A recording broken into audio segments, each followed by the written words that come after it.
हाँ, तो continuous tenses active voice, passive voice. Active voice को हिंदी में क्या बोलते हैं? कर्तवाच्य। पैसिव वॉइस को हिंदी में क्या बोलते हैं? कर्मवाच्य। वाच्य मतलब क्या हो गया? वाच्य का मतलब आप समझ लो, वेरी गुड। क्या बताया था मैंने? कोई कथन, कोई वाक्य, मतलब कोई बात। इंग्लिश में क्या बोलेंगे? वॉइस, वॉइस या स्टेटमेंट या सेंटेंस। Very good. तो हो गया वॉइस का मतलब हो गया, ठीक बात। तो कर्तवाच्य मतलब, कर्त मतलब कर्ता, मतलब सब्जेक्ट, ठीक है। और कर्म मतलब ऑब्जेक्ट, ऑब्जेक्ट। तो कर्तवाच्य मतलब कर्ता का वचन, कर्ता का वाक्य, ऐसा वाक्य, ऐसा वचन जो कर्ता प्रधान होता है, जो सब्जेक्ट ओरिएंटेड होता है, जो सब्जेक्ट डोमिनेंट होता है। इसकी डिपेंडेंसी, जिस सेंटेंस की डिपेंडेंसी सब्जेक्ट पर होती है, वो सेंटेंस क्या होता है? सब्जेक्ट वाला होता है, कर्ता वाला होता है, इसलिए उसको कर्तवाच्य कहा जाता है। इस एंगल से देख लो दोनों को। ये मैंने परसों ये चीज कल बताई थी, कुछ लोग एब्सेंट थे उसमें, तो आज समझ लो, जो लोग एब्सेंट थे और जो प्रोजेक्ट थे वो रिवीजन कर रहे हैं। ये एक्टिव वॉइस और पैसिव वॉइस दोनों सेंटेंसेस के बीच में जो मेन डिफरेंस है, उस मेन डिफरेंस को आप लोग समझ लीजिए तो बहुत आसानी हो जाएगी दोनों को समझने में, एक्टिव पैसिव को समझने में। कर्तवाच्य मतलब कर्ता का वचन, कर्ता का वाक्य। कर्म मतलब जो कर्म पर डिपेंड हो, जिसकी डिपेंडेंसी ऑब्जेक्ट पर हो। अब सर कैसे होता है ये समझाओ एग्जाम्पल से। तो एग्जाम्पल समझो, जैसे मैं एक सेंटेंस लिख रहा हूँ, मैं अंग्रेजी पढ़ा रहा हूँ। इसकी इंग्लिश क्या हो जाएगी? आए।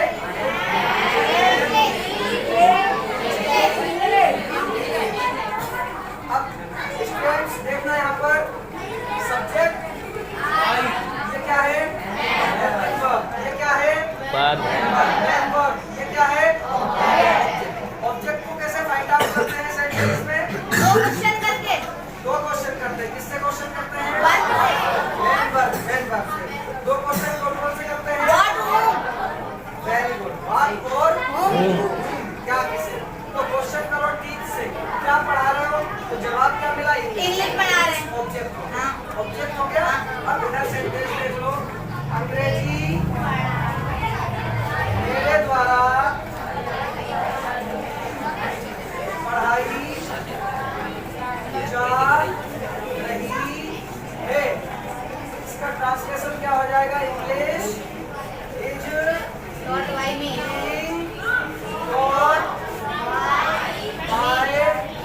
Full stop. दोनों सेंटेंस हो गए। अब एक्टिव वॉइस और पैसिव वॉइस का मेन नेचर, उसकी नब्ज क्या होती है, उस नब्ज को पकड़ना। मैं अंग्रेजी पढ़ा रहा हूँ, सेंटेंस हो गया। Sentence group of words, complete sense निकल रहा है, लास्ट में पंक्चुएशन लगा के तो सेंटेंस हो गया। अब इस सेंटेंस में अगर सब्जेक्ट को हटा दें, सब्जेक्ट को अगर हटा दें सेंटेंस में, अब ये सेंटेंस कहलाएगा क्या? नहीं कहलाएगा, इसका कोई सेंस ही नहीं है। इस सेंटेंस का एग्जिस्टेंस, अस्तित्व बचा है क्या? नहीं बचा, नहीं बचा। नॉनसेंस है, कंप्लीट सेंस ही नहीं निकल रहा है। भाई ग्रुप ऑफ वर्ड्स तो है, लास्ट में पंक्चुएशन मार्क भी आ रहा है, लेकिन इसका कोई सेंस नहीं निकल रहा। अंग्रेजी पढ़ा रहा हूँ, इंग्लिश, यानी इस पूरे सेंटेंस की डिपेंडेंसी किस पर थी? सब्जेक्ट पर थी। तो ये सेंटेंस कैसा हो गया? ये वॉइस कैसा हो गया? कर्तवाच्य हो गया, क्योंकि कर्ता पर निर्भर था। क्लियर? अगर इसमें से कर्म को हटा दें, कर्म को हटा दें अगर, अब सेंटेंस कहलाएगा? हाँ कहलाएगा। कोई फर्क पड़ा क्या? सेंटेंस कहा जाएगा इसको, आई एम टीचिंग, मैं पढ़ा रहा हूँ। क्लियर होगी बात? चलो एक्टिव वॉइस हो जाएगी। अब पैसिव को देख लो इसी प्रकार से, इसी प्रकार से अंग्रेजी मेरे द्वारा पढ़ाई जा रही है। अब ये सेंटेंस कर्मवाच्य है, इसकी डिपेंडेंसी कर्म पर है पूरी। ये ऑब्जेक्ट ओरिएंटेड सेंटेंस है, ऑब्जेक्ट डोमिनेंट सेंटेंस है। कैसे है साहब? ऐसे है कि अंग्रेजी मेरे द्वारा पढ़ाई जा रही है, English is being taught by me. Object क्या है इसमें बेटा? इंग्लिश। तो ऑब्जेक्ट को थोड़ा हटाओ, इसमें से हटा के। अगर इसमें से ऑब्जेक्ट को हटा दें तो क्या ये सेंटेंस बचा रह जाएगा? नहीं बचा रह जाएगा, क्योंकि कोई सेंस नहीं निकल रहा। मेरे द्वारा पढ़ाई जा रही है, रोड बाय ही, कोई सेंस नहीं निकल रहा है, तो it will not be called a sentence, इसे सेंटेंस नहीं कहा जाएगा। इट्स एक्सिस्टेंस इज फिनिश्ड, इसका अस्तित्व खत्म हो चुका है, विदाउट ऑब्जेक्ट। तो the sentence is object oriented sentence, कर्म प्रधान वाक्य है, इसलिए इसको कर्म वाच्य कहा जाता है। क्या कहा जाता है? कर्म का वचन। ठीक है, तो दोबारा से कर्म को लिखो, यहाँ सेंटेंस बन गया पूरा ये इंग्लिश। अच्छा, अब यहाँ सब्जेक्ट को हटा के देख लो, कोई फर्क पड़ेगा क्या कि नहीं पड़ेगा? नहीं पड़ेगा। सब्जेक्ट को हटा के देखो, अंग्रेजी पढ़ाई जा रही है, English is being taught, full stop. कोई फर्क पड़ा? नहीं पड़ा। सब्जेक्ट को हटाने से कोई फर्क नहीं पड़ा। तो this is the main difference between active voice and passive voice. Clear? अब एक्टिव और पैसिव में 2-3 कॉमन चीजें हैं, कुछ बड़े रामबाण चीजें हैं, उनको हमेशा ध्यान रखना। कोई भी पैसिव वॉइस हो, चाहे किसी भी टेंस का हो, चाहे किसी भी मॉडल का, कोई भी पैसिव वॉइस हो, वर्ब का कौन सा फॉर्म आएगा? Third form. पैसिव वॉइस में हमेशा वर्ब का the sentences of passive voice of every tense take the third form of the verb. Clear? First thing is common thing. Second thing, ये BEB को समझ, ये B बड़ा चमत्कारिक शब्द है, बहुत वंडरफुल वर्ड है ये B। ये जो BEB बात है पढ़, थोड़ा हो जाए, स्पेस बना दो थोड़ा। हाँ, B means हिंदी मतलब क्या होता है? पार्ट्स ऑफ स्पीच की दृष्टि से B क्या होता है? होना तो मेन वर्ब हो, होना तो उसका ट्रांसलेशन होता है। ये B होता क्या है पार्ट्स ऑफ स्पीच की दृष्टि से? वर्ब। मेन वर्ब होती है, ठीक है, वर्ब। B वर्ब होती है, B का मतलब होना होता है। अब जब ये मेन वर्ब है तो इसका सेकंड फॉर्म और थर्ड फॉर्म नहीं होता। तो सेकंड फॉर्म क्या होता है? was। थर्ड फॉर्म क्या होता है? ठीक है, बिकम को एक अलग शब्द है। बी मतलब भी होता है होना, और बिकम मतलब भी होता है होना या बनना, होना या बनना। क्लियर होगी बात? तो be was be, first form, second form, third form. ये जो आपकी इज, आर, एम, was, ये जो सारी चीजें हैं ना, ये चीजें क्या है? ये चीजें बी है। क्या है ये? ये बी के ही अपर रूप मान लो। जैसे मैंने आपको बताया था, कार्बन होता है, कार्बन के अपर रूप हीरा और ग्रेफाइट होते हैं, और थर्ड फुलरिन और डिस्कवर कर लिया गया, फाउंड कर लिया गया था। उसी प्रकार से बी मान लो, मेन मान लो तत्व, और ये इजारेम, वॉजबर, ये सभी उसकी संतति मान लो, क्रिएशन मान लो। क्लियर है? तो पैसिव वॉइस में वर्ब का थर्ड फॉर्म याद रखेंगे आप, और हेल्पिंग वर्ब को बनाते समय, बहुत अच्छा पॉइंट है, अच्छे से दिमाग में फीड कर लें। एक्टिव वॉइस की जो भी हेल्पिंग वर्ब हो, एक्टिव वॉइस की जो भी हेल्पिंग वर्ब हो, उस हेल्पिंग वर्ब को पैसिव वॉइस में वैसा का वैसा रख लेते हैं, और उसके बाद में क्या जोड़ देते हैं? भी जोड़ देते हैं। ठीक है? अब जैसे एग्जाम्पल, प्रेजेंट कंटिन्यूअस टेंस दे, तीनों कंटिन्यूअस पढ़ने हम लोगों को। पहले present continuous tense. Present continuous की हेल्पिंग वर्ब क्या होती है? एक्टिव वॉइस में, एक्टिव वॉइस में क्या होती है? आईएनजी तो मेन वर्ब में लगाते हैं। प्रेजेंट कंटिन्यूअस की एक्टिव की helping verb is are am. Correct, is, are, am. Singular subject के साथ इज, प्लूरल के साथ आर, आई के साथ एम, और वर्ब में आईएनजी। ये आईएनजी किस चीज के लिए? कंटिन्यूटी बताने के लिए। किस चीज की कंटिन्यूटी बताने के लिए? वर्ब की कंटिन्यूटी बताने के लिए। तो इंग्लिश में तो आईएनजी से कंटिन्यूटी बता दी जाएगी, और हिंदी में किससे कंटिन्यूटी बताई जाएगी? रहा, रही, रहे। एक के लिए कोई जा रहे हैं, आ जाएगा। कंटिन्यूटी आईएनजी का मतलब क्या हो गया? रहा, रही, रहे। इतना क्लियर हो गया? तो प्रेजेंट कंटिन्यूअस इज आ रहे हैं, तो पास्ट कंटिन्यूअस और वर्ब, इन दोनों को देखना। तो यहाँ पर इजारेम रखा, इजारेम वैसा का वैसा लिख दिया। यहाँ पर बोझ और वर वैसा का वैसा लिख दिया। अब इसके बाद में मैंने क्या तरीका बताया, क्या जोड़ना है, ही जोड़ना है। Don't talk, don't connect with each other and one another. What are you doing? यहाँ पर बोझ वर हो गया, यहाँ पर इजारेम हो गया। इसके बाद में क्या लगा दिया, ही लगा दिया। अब एक चीज को ध्यान रखना, यहाँ पर कंटिन्यूटी बताने के लिए वर्ब में आईएनजी लगाई जा रही थी और यहाँ पैसिव वॉइस में वर्ब का कौन सा फॉर्म आना है, थर्ड फॉर्म आना है। तो वर्ब के थर्ड फॉर्म में आईएनजी लग सकता है क्या? नहीं लग सकता वर्ब के थर्ड फॉर्म में। अब क्या करें, आईएनजी कहाँ लगाएंगे? जैसे एक सेंटेंस है, मैं अंग्रेजी पढ़ा रहा हूँ तो I am teaching English, teach में आईएनजी लगा दिया। अब यहाँ तो टीच का थर्ड फॉर्म आ गया, टॉट। अब टॉट में तो आईएनजी लगेगा नहीं। अब आईएनजी किस में लगाएंगे? तो ये जो बी की व्यवस्था की गई है, अभी अपन ने पढ़ा था कि बी क्या होता है, वर्ब होता है। क्या होता है? Be verb. तो यहाँ पर बी में आईएनजी लगा। तो हेल्पिंग वर्ब आपकी क्या हो गई? Is being, are being, am being. यहाँ पर क्या हो गई? क्लियर? और मेन वर्ब का थर्ड फॉर्म। तो एक्टिव वॉइस देखना, मैं अंग्रेजी पढ़ा रहा हूँ, क्या होगा ट्रांसलेशन? अंग्रेजी पढ़ाई जा रही है। अब पास्ट कंटिन्यूअस देख लो, मैं अंग्रेजी पढ़ा रहा था, क्या बन जाएगा? I was teaching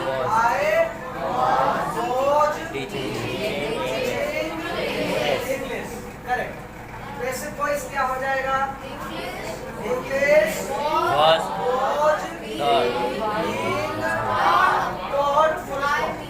बाय मी या बाय मी अगर नहीं लगा है उसमें तो कोई जरूरत नहीं। इंग्लिश वॉज बीइंग टॉट बन गया। अब फ्यूचर कंटिन्यूअस क्या है? फ्यूचर कंटिन्यूअस की एक्टिव हेल्पिंग वर्ब क्या होती है? will be, shall be। Very good.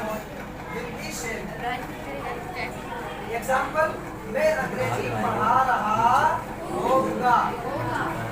गागी के फ्यूचर मीन्स भविष्य, मतलब गागी। मैं अंग्रेजी पढ़ा रहा होगा। क्लियर है? इसका ट्रांसलेशन, इंग्लिश ट्रांसलेशन बोलना, I will be teaching English। teaching I saw clear हो गया?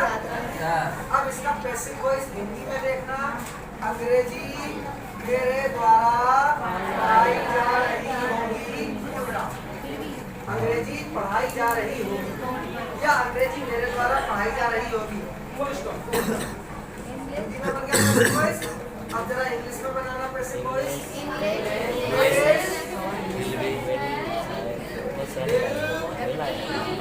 अब बिल के बाद क्या लिखे? बी के बाद क्या लिखे? बी में आईएनजी। तो अच्छा, बिल बी है तो ये बिल बी इधर का उठा के पूरा का पूरा रख दिया। अब क्या करें? बिल बी के बाद बीइंग लिखे। Will be being. अब क्या लिखे? तो फिर क्या आएगा? तो फिर क्या आएगा? अच्छा, एक बात बताइए, जब नाउन की रिपीटेशन होती है किसी सेंटेंस में, तो रिपीटेशन, नाउन की रिपीटेशन को रोकने के लिए किस चीज का सृजन किया गया, किस चीज को क्रिएट किया गया? Pronoun. Very good. Pronoun. Pro means instead of, in place of, के बदले। नाउन मींस संज्ञा, तो नाउन के बदले जो आता है वो क्या होता है? प्रोनाउन होता है। क्यों आता है? नाउन की रिपीटेशन को रोकने के लिए, पुनरावृत्ति को रोकने के लिए। यानी कि भाषा का नियम होता है, किसी शब्द की अगर पुनरावृत्ति हो जाए तो वो गलती हो जाती है। क्या हो जाती है? गलती हो जाती है। अब आप लोगों ने सुना होगा कि जो पैसिव वॉइस होता है पूरे 12 टेंस का नहीं बनता है। कितने का बनता है पैसिव वॉइस? 11 8 का बनता है। अच्छा, इंडेफिनिट। 4 वो कौन से होते हैं जिनका पैसिव वॉइस नहीं बनता? प्रेजेंट। 3 तो हो गए सबसे नीचे वाले। कौन से? Present perfect continuous, past perfect continuous, future perfect continuous. 3 वो हो गए। और एक कौन सा हो गया? Indefinite। हो गया फ्यूचर कंटीन्यूअस। Future continuous. जो रीजन क्या है कि एक्टिव वॉइस की हेल्पिंग वर्ब क्या है? बी। यहाँ ऑलरेडी आ रहा है, पहले से बी आ रहा है। अब पैसिव वॉइस में व्यवस्था क्या की जाती है? बी की व्यवस्था की जाती है हेल्पिंग वर्ब में। अब यहाँ अगर बी और बी दो बार लिख दिया तो रिपीटेशन हो गया। क्या हो गया? वो रिपीटेशन हो गया और गलत हो गया। नो चेंज क्या होता है? What no change? कौन बोल रहा है नो चेंज? नो चेंज क्या होता है? नो चेंज क्या होता है? गलत के दिमाग में हटा दो उस चीज को। इस बात को ऐसे समझो कि फ्यूचर कंटीन्यूअस का पैसिव वॉइस नहीं बनता है। नो चेंज क्या होता है? तो चार टेंस कौन कौन से हो गए? बोलना जरा, जिनका पैसिव वॉइस नहीं बनेगा। प्रेजेंट परफेक्ट कंटीन्यूअस, एक तो फ्यूचर कंटीन्यूअस और नीचे के तीनों। बात क्लियर हो गई? तो प्रेजेंट कंटीन्यूअस की एक्टिव की हेल्पिंग वर्ब जा रहे हैं, पैसिव में भी जोड़ दिया, आईएनजी लगा। तो तीनों कंटीन्यूअस के क्लियर हो गए। परफेक्ट की ओर समझ। अभी इनकी इंट्रोडक्शन वगैरह या एक्सरसाइज ज़्यादा कर देंगे हम लोग, और इनकी डिटेल अगर लिखना चाहोगे तो लिखवा दूंगा। अगर बुक्स में आपके में है तो बुक्स ही समझा दूंगा, लिखने का टाइम बच जाएगा। ठीक है? तीनों परफेक्ट टेंस समझ लो बहुत अच्छे से। Perfect tenses. अच्छा, परफेक्ट का मतलब बताओ क्या होता है? परफेक्ट जो हो चुका हो, परफेक्ट मतलब क्या होता है? पूर्ण हो चुका हो। हो चुका हो। पूर्ण मतलब कंप्लीटेड। Very good. ठीक है? तो प्रेजेंट परफेक्ट की एक्टिविटी हेल्पिंग वर्ब क्या हो जाएगी? है और पास्ट परफेक्ट की क्या हो जाएगी? हेड। पास्ट परफेक्ट की क्या हो जाएगी? हेड।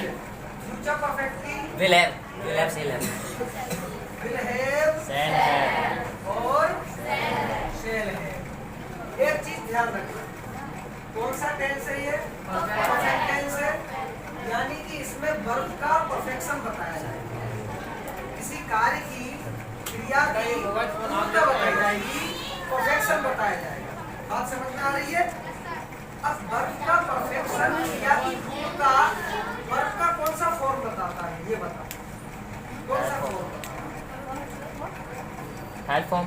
बहुत इंपॉर्टेंट दो चीजें ध्यान से सुन लो, ध्यान से सुन लो। आपके सिलेबस में, हर क्लास के सिलेबस में ध्यान से सुन लो। एनसीईआरटी में लगभग हर क्लास में पाना पड़ेगा इन चीजों को।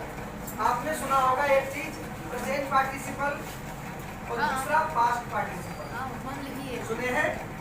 The ing form of the verb is called present participle.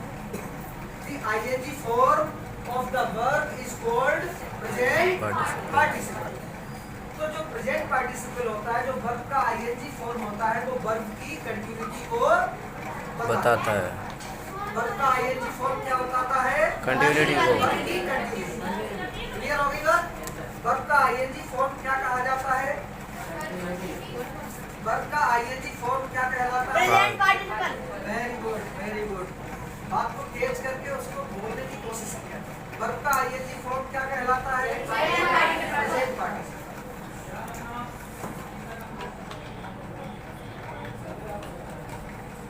Verb का आईएनजी फॉर्म क्या कहलाता है? प्रेजेंट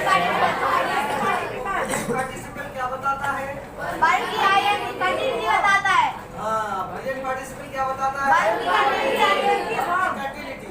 तो वर्ब मींस कोई काम, एन एक्शन। भाई वर्ब की डेफिनेशन क्या दोगे आप? A verb is a verb that show an action. An action is a verb, verb is an action.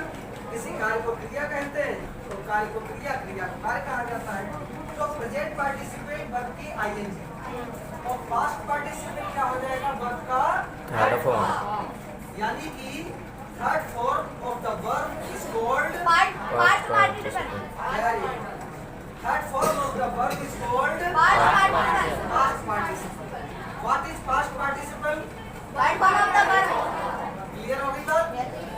तो ये प्रेजेंट पार्टिसिपल कंटिन्यूटी बता रहा था, तो पास्ट पार्टिसिपल क्या बताया? थर्ड फॉर्म वर्ब की।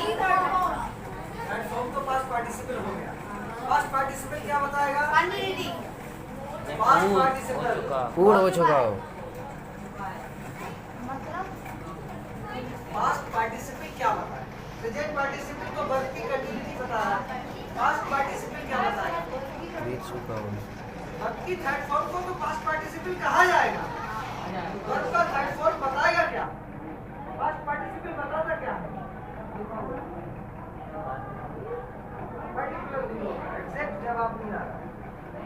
वर्ब का परफेक्शन, वर्ब की पूर्णता, वर्ब की कंप्लीटनेस।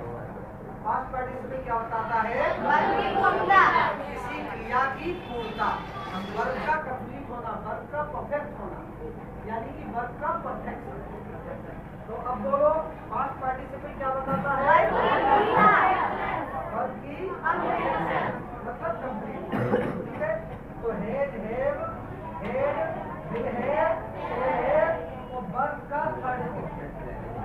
तीनों पैसिव वॉइस में वर्ब का थर्ड फॉर्म क्या आएगा? एक्टिव में, एक्टिव में वर्ब का थर्ड फॉर्म आएगा, परफेक्ट के तीनों में, और पैसिव में तो थर्ड फॉर्म आता ही है। अब हेल्पिंग वर्ब को डिजाइन करना है।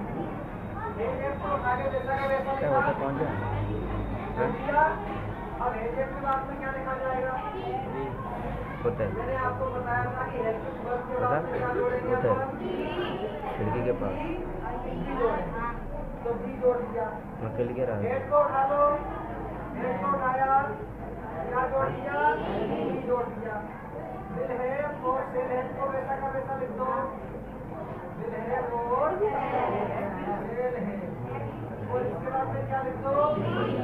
अब एक बात बताओ, हाँ अब एक बात बताओ, कंटिन्यूअस टेंस में जब बेसिक ने हेल्पिंग वर्ब के बाद बी को लिख रहे थे, तो कंटिन्यूअस टेंस के प्रभाव से कंटिन्यूटी बताने के लिए बी में क्या लग रहा है? आईएनजी लग रहा है। अब परफेक्ट टेंस में हेड हैव हैड के प्रभाव से, परफेक्ट टेंस में हेड हैव हैड के प्रभाव से वर्ब का थर्ड फॉर्म बताने के लिए बी के साथ क्या हो जाएगा? बी का थर्ड फॉर्म हो जाएगा। तो बी का थर्ड फॉर्म क्या होगा? दोबारा से बात करो, अभी आपको लग रहा है समझ में आ रही होगी, तो दिमाग में अभी एकदम दोबारा से एक्टिव की हेल्पिंग वर्ब में अपन पैसिव में बी को जोड़ रहे हैं। कंटिन्यूअस टेंस में पैसिव में बी के साथ क्या हो रहा था? बी में आईएनजी जोड़ रहा था कंटिन्यूटी के प्रभाव से, कंटिन्यूअस टेंस के प्रभाव से, क्योंकि वर्ब का थर्ड फॉर्म आ रहा था। आईएनजी इसमें जोड़ दी, बी में जोड़ दी, बी में जोड़ दी कंटिन्यूटी बताने के लिए। यहाँ पर बी के साथ क्या हो जाएगा? बी का थर्ड फॉर्म हो जाएगा परफेक्ट टेंस के प्रभाव से। किसके प्रभाव से? परफेक्ट टेंस के प्रभाव से, ठीक है। तो हेल्पिंग वर्ब डिजाइन हो गई, और मेन वर्ब का थर्ड फॉर्म तो समझ में आ रही है। अब एक एक एग्जांपल देखते हैं। एग्जांपल में एक चीज ध्यान रखना, जो परफेक्ट टेंस होता है, परफेक्ट टेंस के हिंदी सेंटेंसेस की तीन पहचान होती है, तीन पहचान होती है। जैसे तीनों पहचान को देख लेना। जैसे एक सेंटेंस यही वाला उठा लो, मैं पढ़ा चुका हूँ, अंग्रेजी पढ़ा चुका हूँ, पढ़ा चुका हूँ। हिंदी वाक्यों की एक पहचान तो सामने निकल के आई, चुका है, चुका हूँ लिखा है। और अथवा दूसरी पहचान देखो, मैंने अंग्रेजी पढ़ा ली है, मैंने अंग्रेजी पढ़ा ली है। तो दूसरी हिंदी वाक्यों की पहचान ये निकल के आई। एक तीसरी पहचान और देख लो हिंदी वाक्यों की, मैंने और मैंने शाबाश, मैंने अंग्रेजी पढ़ाई ठीक है, थोड़ा सा अच्छे से नोटिस करो। मैंने अंग्रेजी पढ़ाई है, तीन पहचान निकल के आई। इंग्लिश सेंटेंस क्या बनेगा? आई, अब आई प्लूरल होता है तो आई के साथ हे जाएगा या हेव आएगा? I have taught English, I have taught English. Clear?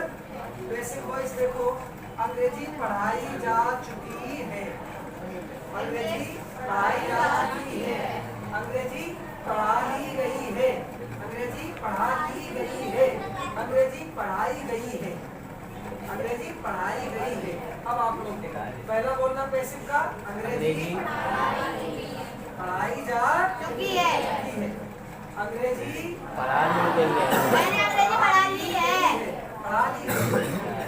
तीसरा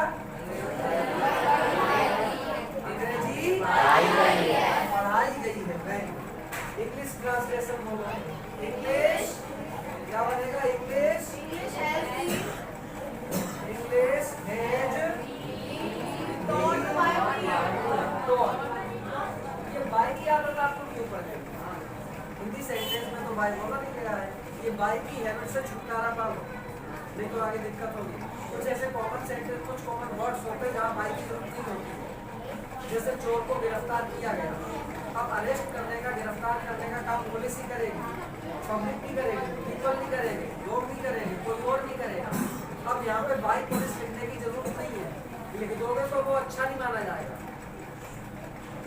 और माना जाएगा ग्रामर की दृष्टि से क्लियर अब जैसे अपराधी को उम्र कैद की सजा सुनाई गई अब जज के द्वारा बाय मजिस्ट्रेट बाय जज लिखने की जरूरत नहीं है क्योंकि सजा सुनाने का काम हम तुम या वो कोई नहीं करेगा कोई सिविलियन नहीं करेगा कोई अदर सर्विस के अदर डिपार्टमेंट का व्यक्ति नहीं करेगा सजा सुनाने का काम जुडिशरी करेगी मजिस्ट्रेट करेगा न्यायपालिका करेगी क्लियर तो बाई से छुट्टी पा लो ये बाई और बाबा से इससे गेट रेट ऑफ हो जाओ तो सुनना बेटा English has been taught clear अच्छा पास्ट परफेक्ट मैं अंग्रेजी पढ़ा चुका पास्ट परफेक्ट टेंस मैं अंग्रेजी पढ़ा चुका पास्ट परफेक्ट टेंस मैं अंग्रेजी पढ़ा चुका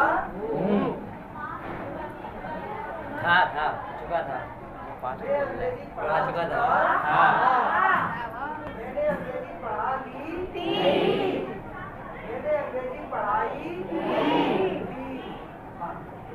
इंग्लिश क्या हो जाएगी आई हैड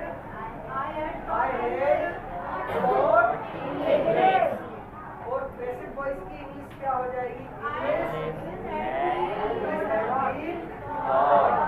क्लियर हो गया अच्छा फ्यूचर कंटिन्यूअस देख लो मैं अंग्रेजी पढ़ा चुका मैंने अंग्रेजी पढ़ा ली मैंने अंग्रेजी पढ़ाई क्लियर इंग्लिश बोलो आई के साथ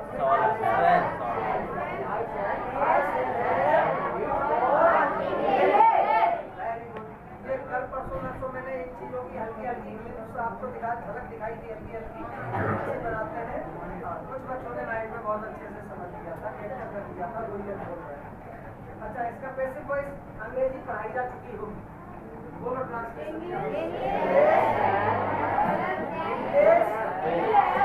इंग्लिश वेल क्लियर हो गया फिनिश